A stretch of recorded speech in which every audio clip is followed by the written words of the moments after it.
Bueno, sigamos con la tercera y última parte de la serie 10, equilibrio ácido-base. Empecemos con neutralización ácido-base. Básicamente es una reacción que va a ocurrir entre un ácido y una base, ¿sí?, como reactivos, y en productos vamos a tener una sal y agua. El ejemplo que tenemos acá es ácido clorhídrico que reacciona con hidróxido de sodio para dar cloruro de sodio y agua. También, debido a que el ácido clorhídrico y el hidróxido de sodio son bases fuertes, se ionizan completamente en solución y podemos representar esta reacción mediante la ecuación iónica. Y acá en esta ecuación podemos ver que el ion cloruro y el ion sodio aparecen de los dos lados, tanto en reactivos como productos, o sea, no están formando parte de la reacción, no hay ninguna transformación que esté ocurriendo para estos iones. Por lo tanto, la reacción se puede representar mediante una ecuación iónica neta, que es la siguiente, que es la que involucra un protón con un oxidrilo para generar una molécula de agua. Entonces, como el cloruro y el sodio no están formando parte de la reacción, se van a denominar iones espectadores, ¿sí?, porque no se involucran en la reacción ácido-base. Y si la reacción entre un ácido y una base fuerte se lleva a cabo en cantidades estequiométricas, al final de la reacción todo el ácido va a reaccionar con toda la base y solamente tendremos agua y una sal, que en este caso sería el cloruro de sodio. Bueno, ¿y para qué vamos a usar estas reacciones de neutralización? ¿Para qué se usan sobre todo en el laboratorio? Para hacer titulaciones ácido-base. ¿Sí? Esta es una técnica cuantitativa que permite la determinación de la concentración de una sustancia en solución.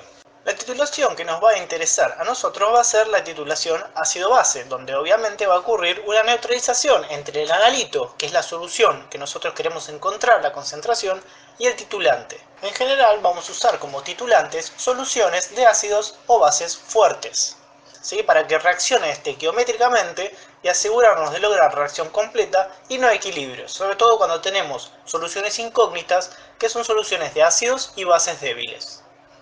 Para titular, se toma un volumen conocido de la solución del analito y se le agrega la solución titulante hasta que la reacción de neutralización se complete. A este punto lo vamos a llamar punto de equivalencia. Para reacciones donde la estequiometría es 1 a 1, o sea que por cada mol de ácido reacciona un mol de base, en el punto de equivalencia se cumple que el número de moles de ácido es igual al número de moles de base. Y esto es importantísimo porque es el punto clave para calcular la concentración de la solución incógnita. Una manera de reconocer este punto de equivalencia es agregando un indicador ácido-base. ¿Sí? Este indicador lo que va a hacer es va a cambiar de color cuando se pasa de un pH ácido a uno básico, por ejemplo, o a la inversa. Entonces en ese momento podemos identificar que la reacción se completó. Ahora este punto no es el punto de equivalencia, vamos a llamarlo punto final. La gran diferencia entre el punto de equivalencia y el punto final es que el punto de equivalencia es un punto teórico, ¿sí? Es el punto en el cual se completa la reacción de neutralización, mientras que el punto final es un punto experimental en el cual vemos que cambia de color un indicador ácido-base y podemos suponer que coincide, o al menos está muy cercano, al punto de equivalencia. Bueno, acá hay una descripción de cómo se lleva a cabo una titulación, ¿sí?, en el laboratorio. Vamos a suponer que tenemos que titular una solución de ácido clorhídrico de concentración desconocida. Entonces tenemos que encontrar esa concentración. Lo primero que se hace es tomar un volumen conocido de la solución incógnita, por ejemplo 20 mililitros, con pipeta forada. Tiene que ser bien preciso y se carga en un Erlenmeyer, que son esos frascos que tienen forma medio cónica.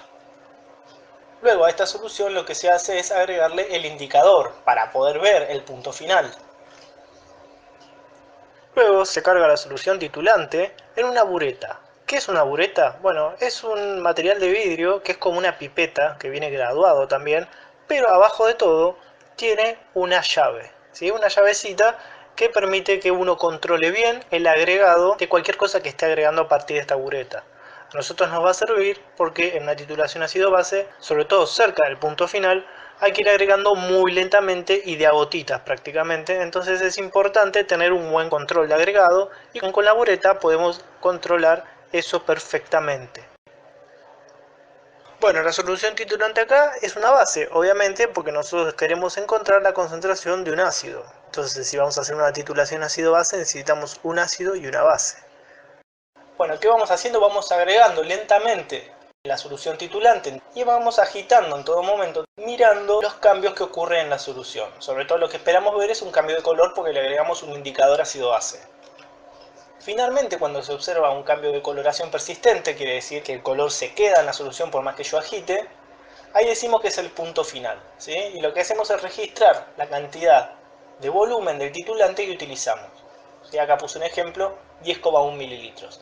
Y ahora vamos a seguir con este ejemplo y vamos a ver cómo se calcula la concentración de la solución incógnita a partir de todos los datos que recopilamos. Bueno, siguiendo con el ejemplo de la diapo anterior, podemos recuperar los datos que obtuvimos cuando titulamos, ¿sí? En este ejemplo. Lo primero que tenemos es el volumen de la solución incógnita, que sabemos que es 20 mililitros.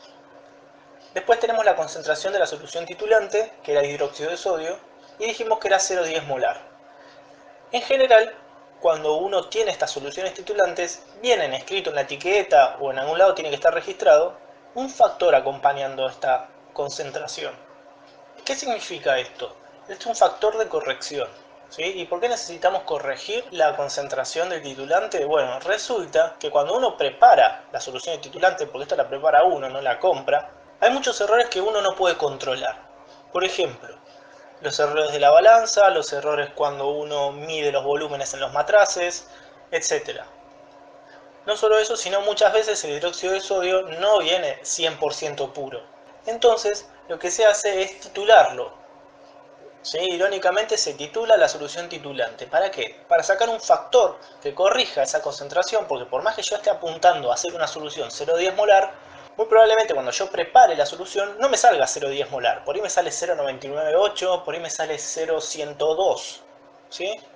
Entonces, para corregir esos errores que yo no puedo controlar, lo que se hace es titularlo contra un patrón primario. ¿Qué es un patrón primario?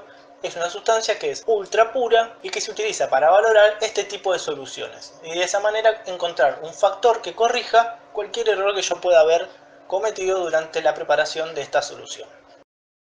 Bueno, entonces, ¿cómo vamos a usar este factor en las cuentas? Básicamente lo que sabemos es que la concentración teórica, la que yo quería preparar, es 0,10 molar.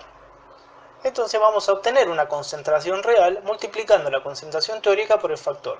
Y esta concentración real es la que vamos a utilizar en todas las cuentas durante el ejercicio. Bueno, y para terminar con la recopilación de datos, nos quedaba el volumen del titulante 10,1 mililitros. ¿Sí?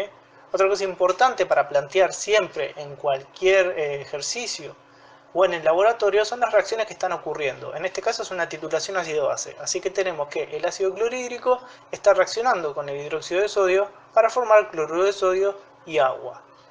Además, sabemos que como la estequiometría de la reacción es 1 a 1, en el punto de equivalencia se cumple que el número de moles del ácido tiene que ser igual al número de moles de la base. Los moles de ácido clorhídrico es lo que nosotros necesitamos encontrar para calcular la concentración de la solución incógnita. Pero los moles de hidróxido de sodio es un poco más fácil encontrarlos, ya que tenemos el volumen de titulante que utilizamos y tenemos la concentración real, la corregida. Entonces hacemos la regla de 3. Planteamos que si en 1000 mililitros de la solución hay 0,09985 moles de hidróxido de sodio, en 10,1 mililitros de solución que yo utilicé para titular, ¿cuántos moles hay? Y nos da 1,01 por 10 a la menos 3 moles de hidróxido de sodio. Bueno, estos moles son exactamente los moles del ácido clorhídrico, ¿sí? Y aparte sabemos que los moles de ácido clorhídrico estaban adentro de los 20 mililitros que cargamos al principio, que titulamos.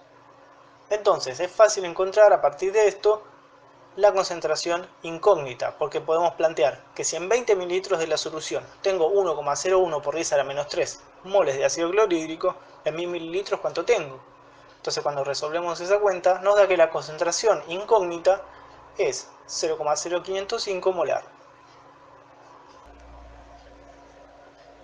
Bueno, algo que todavía no hablamos es cuál es el pH que queda después de hacer una titulación. O sea, después que se llevó a cabo la reacción de neutralización, ¿qué pH me queda? Bueno, empecemos por la titulación de ácidos o bases fuertes. ¿Sí? Cuando nosotros titulamos un ácido y una base fuerte, ¿qué pasa? Se genera una sal y agua. Y suponemos que estamos en el punto de equivalencia cuando ya se completó toda la neutralización y suponemos que no hay exceso ni de ácido ni de base, solamente nos queda cloruro de sodio y agua. Y como sabemos, el cloruro de sodio no afecta al pH, porque el sodio es un catión del grupo 1A que está solvatado en solución acuosa y el cloruro es la base conjugada de un ácido fuerte. Entonces, básicamente, el pH final de una titulación de un ácido y una base fuerte es 7. La solución en el punto de equivalencia debería quedar neutra. ¿Qué pasa con los ácidos y las bases débiles? Bueno, por ejemplo, para un ácido débil, ¿sí?, vamos a titular con una base fuerte. Entonces, tenemos ácido fluorhídrico e hidróxido de sodio. La titulación se lleva a cabo completa, entonces me queda una sal y agua. ¿Sí? La sal en este caso es fluoruro de sodio. Y como sabemos, el fluoruro de sodio es una sal de la base conjugada de un ácido débil. Esto ya se vio en la parte anterior. Debido a que el ion fluoruro puede reaccionar con agua, como está acá expresado en esta ecuación, ¿sí?, esto significa que va a modificar el pH de la solución, luego de que se neutralizó completamente. ¿Y qué está pasando? Aumenta la concentración de oxidrilos. Entonces lo que va a pasar es que el pH al final de una titulación de un ácido débil va a ser levemente básico, va a ser mayor a 7. Y lo mismo podemos plantear para una base débil. ¿Sí? Por ejemplo, el amoníaco lo titulamos con un ácido fuerte, el ácido clorhídrico, y lo que obtenemos al final, cuando se completó la reacción de neutralización, vamos a tener una sal y agua. La sal en este caso es cloruro de amonio, y como sabemos es una sal de un ácido conjugado de una base débil. Entonces va a afectar el pH de la solución. ¿Cómo? Bueno, como dice acá la ecuación, el amonio puede reaccionar con agua y puede dar amoníaco e hidronio. Como aumenta la concentración de hidronio, entonces el pH final de una titulación de una base débil va a ser levemente ácido, va a ser menor a 7. Si esta es la justificación, cuando nos preguntan después de titular una base o un ácido débil, o un ácido o una base fuerte, nos van a preguntar muchas veces cuál es el pH de la solución y que justifiquemos. Justificar es escribir estas ecuaciones. Bueno, y vayamos con la última diapositiva de esta parte y de toda la serie 10 que vamos a tener. Vamos a hablar de las soluciones buffer o amortiguadoras de pH. ¿Sí? Vamos a explicar un poquito qué significan y vamos a dar algunos conceptos bastante básicos que después, a través de las materias que van a seguir haciendo, van a seguir como enriqueciendo este concepto y lo van a poder aplicar mucho mejor. Pero muy básicamente, las soluciones buffer amortiguan pequeñas variaciones de pH que se producen al agregar un ácido o una base a esa misma solución. Estas soluciones están constituidas por un ácido débil y la sal de su base conjugada. O por ejemplo, una base débil y una sal de su ácido conjugado. Y por último, la capacidad amortiguadora depende de la cantidad del par ácido-base conjugado que tenga la solución. O sea, cuanto mayor sea la concentración de mi ácido y mi base conjugada, o de mi base y su ácido conjugado, mayor será la capacidad para amortiguar estos pequeños cambios de pH cuando le agrego ácido o base. Por ejemplo, tengo un ácido genérico HA más la sal de su base conjugada de sodio. La sal de la base conjugada de este ácido se solubiliza completamente en agua, se ioniza completamente en agua. Entonces vamos a tener iones sodio que no nos van a importar y los iones A-. Y por otro lado, otras reacciones que van a estar ocurriendo en este tipo de soluciones van a ser obviamente las reacciones del ácido con agua y de la base con agua, ¿sí? Y como son equilibrios, van a tener asociados la constante de acidez correspondiente. Ahora bien, ¿qué significa que amortigüen cambios de pH? Significa que si yo le agrego una pequeña cantidad de ácido o de base, de alguna manera van a evitar que cambie el pH. ¿Cómo lo van a evitar? Si yo le agrego base, sé que mi ácido débil va a reaccionar con este oxidrilo que yo le estoy agregando para formar agua y la base conjugada, ¿sí? Entonces el ácido amortigua el agregado de base.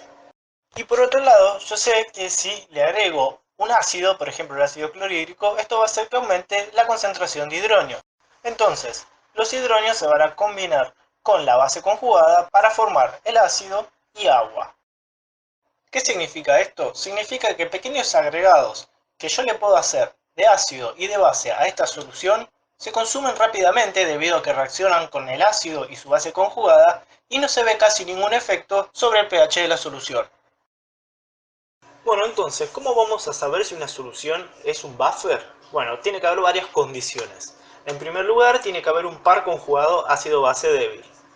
Después las concentraciones tienen que ser mayores a 0,05 molar para el ácido, la base débil y su par conjugado. Bueno, y también tiene que tener concentraciones similares. Por ejemplo, si tenemos un par ácido y su base conjugada, se tiene que cumplir que la relación entre la concentración de la base conjugada y la concentración del ácido tiene que estar entre 0,1 y 10. Bueno, ¿cómo calculo el pH para una solución una vez que constaté que se trata de un buffer? Primero hay que anotar la reacción que está ocurriendo. En este caso vamos a usar el ejemplo del ácido genérico. Entonces tenemos la reacción y tenemos la Ka asociada a este equilibrio. Lo que podemos hacer con esta Ka es, por ejemplo, despejar la concentración de hidronio. Una vez que la despejo, puedo aplicar el menos logaritmo a los dos términos. Y nos va a quedar así. Luego se aplican las propiedades del logaritmo a el término menos logaritmo de Ka por concentración del ácido dividido la concentración de la base conjugada. ¿Cuáles son estas propiedades? Bueno, primero, si hay cosas multiplicando dentro del logaritmo, salen sumando. Y por otro lado, si cambio la concentración de la base conjugada del denominador al numerador, esto va a hacer que me aparezca un signo menos adelante. Por eso ahora queda más logaritmo de la concentración de la base conjugada dividido la concentración del ácido. Y sabemos que menos logaritmo es la función P. Entonces nos va a quedar pH es igual a pKa más el logaritmo de la concentración de la base conjugada dividido la concentración del ácido. Esta ecuación se llama ecuación de Henderson-Hasselbalch y nos va a servir para calcular el pH para las soluciones buffer. ¿Sí? Acuérdense que solamente se puede usar esta ecuación si se cumplen los requisitos de los tres puntitos que están más arriba.